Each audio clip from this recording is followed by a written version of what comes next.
brother lives in Minneapolis. He moved up to Minneapolis right out of high school. Maybe he was around here a year. I guess he must have been a year or two. I worked, I think, around here for some laborers on farms. Decided that farming wasn't his cup of tea,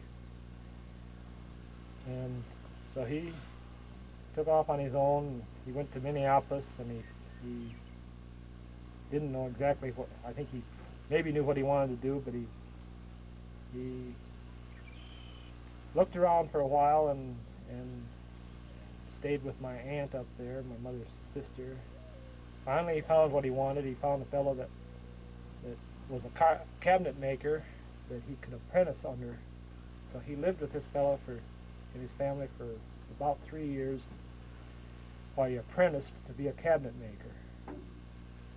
I think he started out at $1 an hour and worked his way up to a little better salary over the period of 3 years. But he had a good teacher, and he learned the cabinet trade, and now him and another fellow have a cabinet shop in Minneapolis. He has for over 20 years. I was visiting with him the other day. I think he says they employ 7 people there, and he's been up there 35 years, and he's never had a day that didn't have some work to do. I think Jim will probably be retiring in 2 or 3 years. His hip,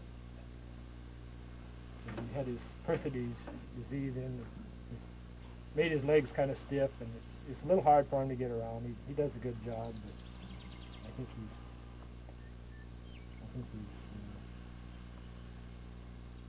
think he's worked hard all his life, and I think he enjoys it. They've got a motor home, and they enjoy traveling. I think they'll just retire in about 2 or 3 years. They have 2 children. Their oldest boy, Alan, recently moved to Kansas, St. Louis, Missouri. He works for Contel. That's a large telephone company. He's a kind of a computer expert. And this spring he was married. And they have a daughter, Rita, and she lives with her husband fairly close to where Jim works, and she has a good job. My sister Myrna, she and her husband live around Charlotte, North Carolina. Myrna has 4 children. There's 2 of her daughters live in North Carolina. One of them is married to a serviceman. They live right now they're at Fort Bragg, North Carolina. I got a letter from her a couple of days ago. I see they're going to go to Germany for a while. They've been in North Carolina for several years. And she did spend some time in the Army herself. Her husband is in the Army, and they have two children.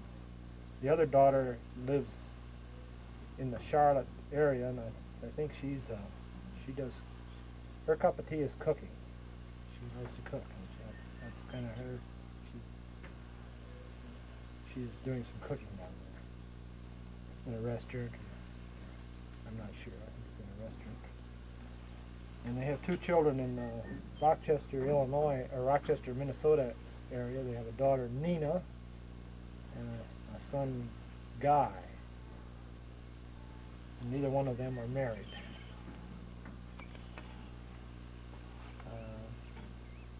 Then I guess it boils down to me. Right, Helen? Okay. I live on the farm that my dad built up.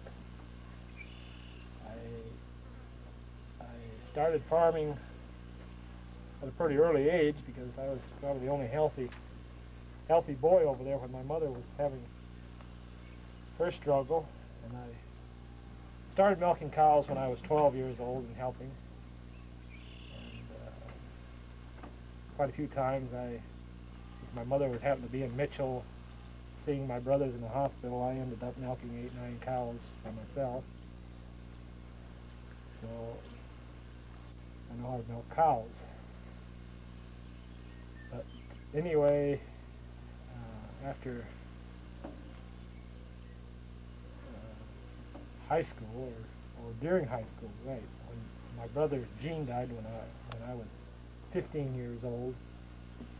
But my brother Jim and I started farming when I was 14 and he was 16. My mother bought us a Ford tractor, a plow, cultivator, and then we had some old horse machinery that we remodeled to pull behind our Ford.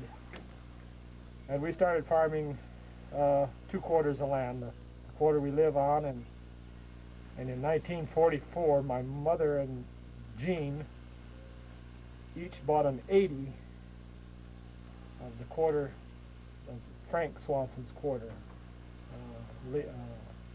They bought a quarter. We bought a quarter several miles west of us. My mother bought it, and we traded with Leah Swanson, or Frank's wife, so we could get this quarter that was handy for us. And we appreciate that trade, because we needed that quarter of land.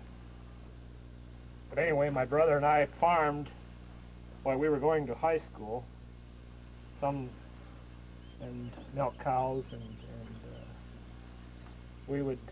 we drove to high school.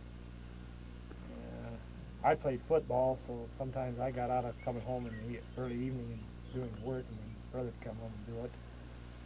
But when we were probably putting in our grain and corn in the spring, and we would miss school once in a while. Maybe we'd take turns and stay home and work. You know, if there was something real rushing. I don't think it happened too many times, but we didn't. We would miss school a day or two, and keep our farm work up. And then in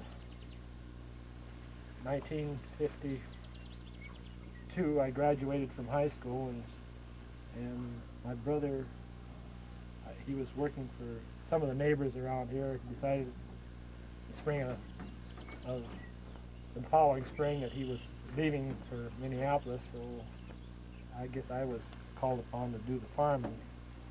My sister Myrna was still in high school at that time, but between my mother and I, we farmed the land from 52 to 56.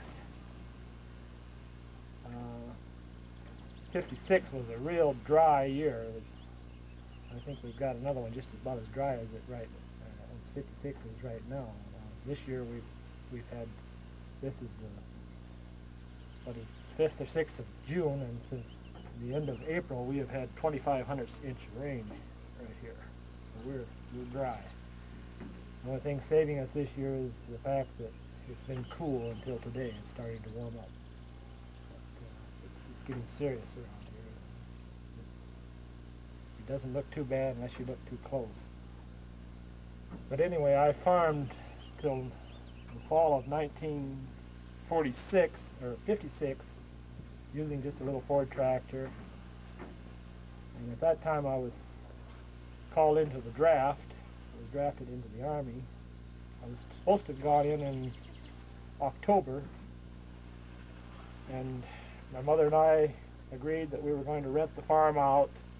We had some hay accumulated here, and we were going to keep 15, 20 head of cattle. She was still very active, and she wanted to stay here and stay on the farm and take care of these cattle.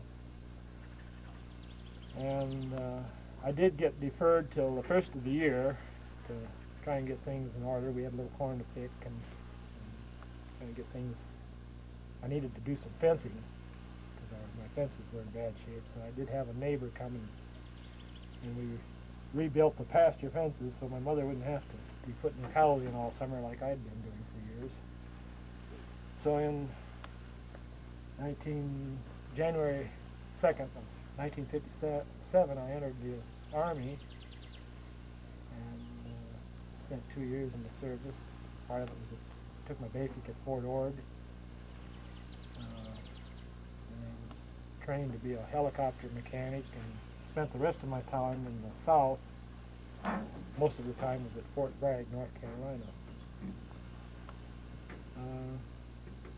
About Christmas time in 1958, or a few days before my 2 years were up, they discharged me, and I came back and decided I still wanted to farm.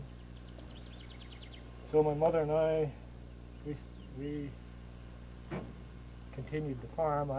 With just 2 quarters of land, and I guess it was probably in 1961 before I finally got a little bit bigger tractor than a Ford tractor.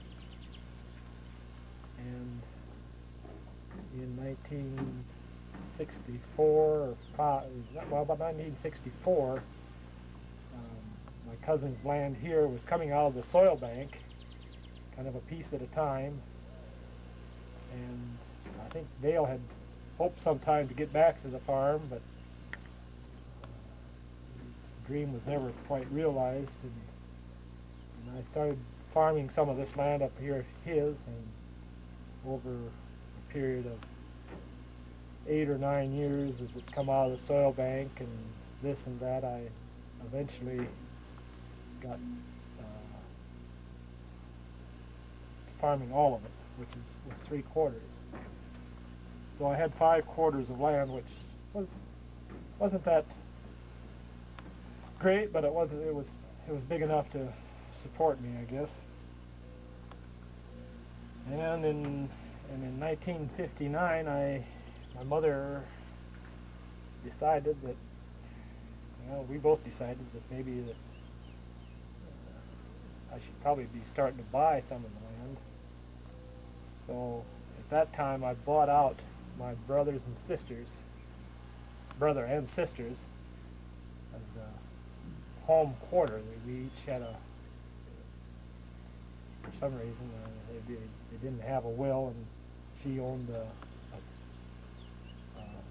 third of it, and it was divided up among the children. So I bought out their interest in the home quarter, and then 3 or 4 years later, I guess it was about 1964 when I was going to get married,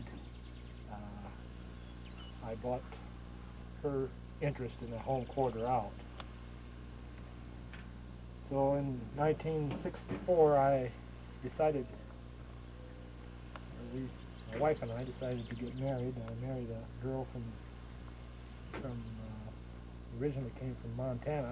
Her dad worked on the dam at Fort Peck, Montana, and then when that one was completed, he moved his family down here to Leavenworth Springs and was working on a dam out by Fort Thompson. And her name was Mary Holton.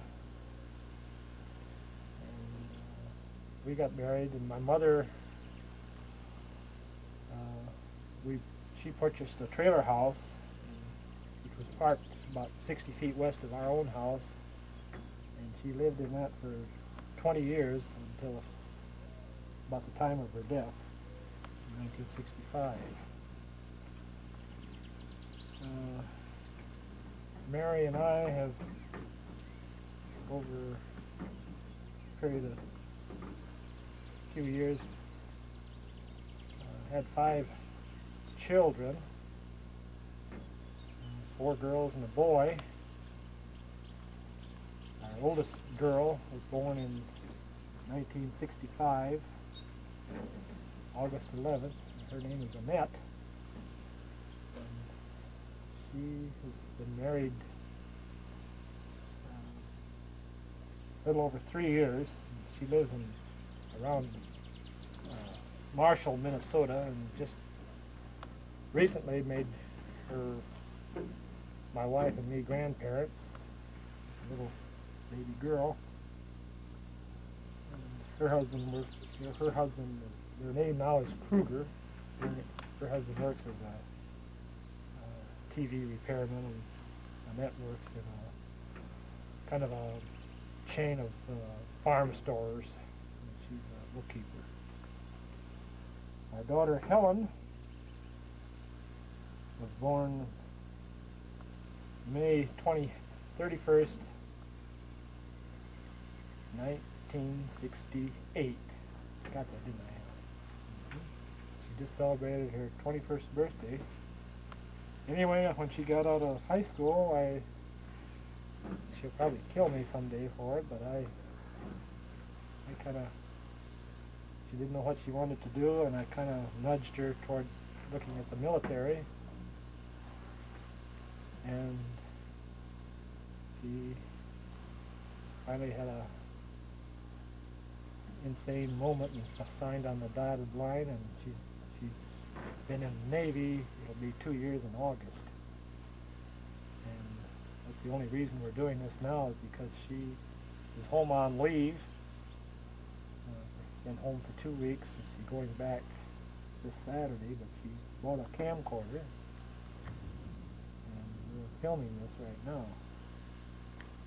She's going to go back. She would have been through with her service in Japan in January, but I think she's going to re-up and stay there for most of her 4 years.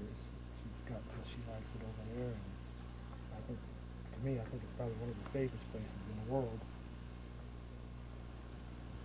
Our daughter Jeanette was born in 1971. Just graduated from high school 2 weeks ago. And she will be going to college in Marshall, Minnesota. And I think she's going to take up elementary education, maybe a little computer. She likes school. She's a real friendly girl. Always got a smile on her face. And our daughter Stephanie was born in 1975 on February 3rd. And she just graduated from 8th grade, and she'll be starting high school. And our little boy, our son Eric, is 11. He's 11 on 5th of December. Born in what year, Eric? 1977. Okay. He will be a 6th grader in high school, in grade school. He's pretty big enough to help me quite a bit. I think we'll probably just close right now.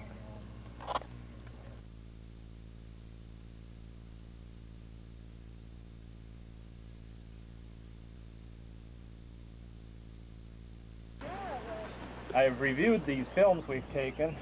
This is the next day, and there's a couple of things I've omitted, and I think I'll just cover a little bit more about my father's side of the family, and then we'll move on to my mother's side. I have a couple more pictures of my dad and his brothers and sisters. The first picture I'll show you is Anna and her 5 brothers.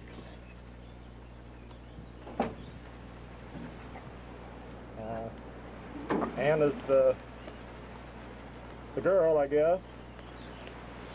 Number 2 is Ernest. This is Wendell. And this one here is Frank. The baby is Pete, or Ed, and the one in the front in the middle is my dad, Albert. This must have been taken probably in the middle 90s.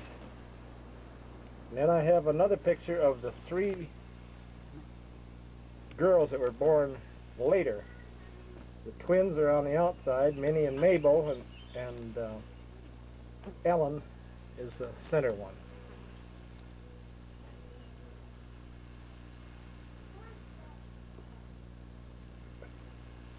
All right. And when I was reviewing my film last night, I omitted my cousin Dale's children, where they are right now, and I apologize to them for that. So I'll mention them right now. Linda, the oldest girl, was born in 1944, lives in Aberdeen. She married a fellow named Bill Roth, and they have two girls, teenage girls, and Paul, the second oldest, I think there's about 6 or 7 years between each of the children. And Paul, the second, was born in 49. He lives in Vermilion with his wife, and they have one little boy. And Paul is in the tree moving business, and he moves trees, he digs up tree trunks and this type of a business, and seems to be doing real good. He taught school for a few years and decided that he didn't care too much for that. Carl, the third boy, I think he was born in probably 1954. I can remember real well when he was born. It was in early part of December. The Dales were still living here, and they were quite worried about whether they were going to be able to get out of here when Eileen had to go to the hospital. And Dale was stewing about that for a week or two, but when the time came, the weather was nice and they were able to get out. And he was born on the 21st of December. I remember that quite well, and I'm sure the year was 1954. And then after they left the farm in 56, while they were living in Plankinton, their last boy was born, and his name is John K. Swanson. So sometimes it gets just a little confusing. I'm John A. and he's John K. He owns a quarter of land here. This spring they sent me his tax notice. I paid his taxes by mistake, and it was almost, they finally caught that. I'll go back to Carl. Carl lives in Plankinton with his wife, and they have 2 children. He does carpenter work, and he also went into business with his brother, Paul. They each have one of these big machines that reach down and pull out a tree and move trees, too. And then I think he does carpenter work in the wintertime and off-season. And the youngest boy, John, he's a teacher. He teaches in the Hartford, South Dakota school system. I don't know John too well because I haven't been around him as much as I have the other kids, but we do communicate some. And all 3 of those boys are my landlords, so I have some contact with them. I guess when I was counting which quarter which boy owned, I failed to mention John's name. He owns one of the quarters to the north, and as does Paul, and Carl owns this quarter. So with that, I think I'll just probably end this part of my presentation as far as my father's family is concerned. Okay. How much is that dog in the window?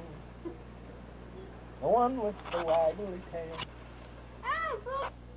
Okay, I'm going to start and do a little bit about my mother's family. I haven't got the notes that I had for my dad, but I think I can, from what things my mother's told me, I think I can come fairly close to the most of the dates and so forth. Both my grandpa and grandma came from Norway. My grandpa, Peter Helland, came over here with his 2 brothers when they were young men, I suppose, when they were probably around 20 years old. They all 3 were carpenters, very good carpenters. He did finish work and so forth. And one of them, I'm not sure where they came first, but my grandfather settled down in the area around Canton, in that area. He had a brother that went out to Seattle, Washington, and he also had one brother that I think probably went on back to Norway. Probably got homesick. My mother came over here with her family when she was 5 years old. And she tells about her boat ride over and so forth. I've heard her tell that story. And she was born, I don't know when the rest of her family was born, but she was born in 1876, on May 18th. I remember that date.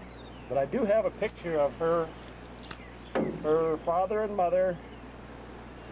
She is on the, my grandma is on the right, I guess, as you look at it, and her sister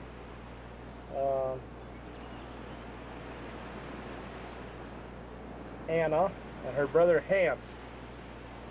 And this is the day I believe my grandma got married. I think that was her wedding dress. She was 18 when she got married. She was this picture was taken in 1894. I guess that figures out to be when she was 18 years old. I didn't know this photograph existed even until just a few years ago when I first saw it. My sister Myrna has made some copies of it, so there are a few copies of it around. Okay. Now I do have a picture of their wedding. And this was taken in 1894, and it also, I think, is a very good picture.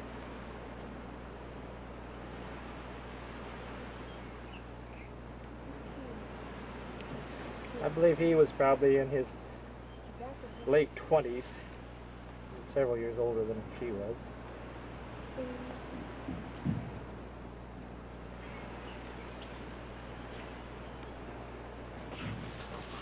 Okay.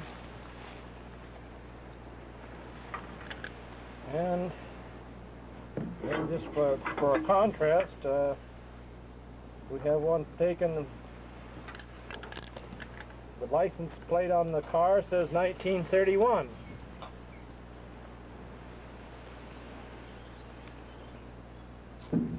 Changed a little bit. I imagine they worked real hard all their life, and I think they show it.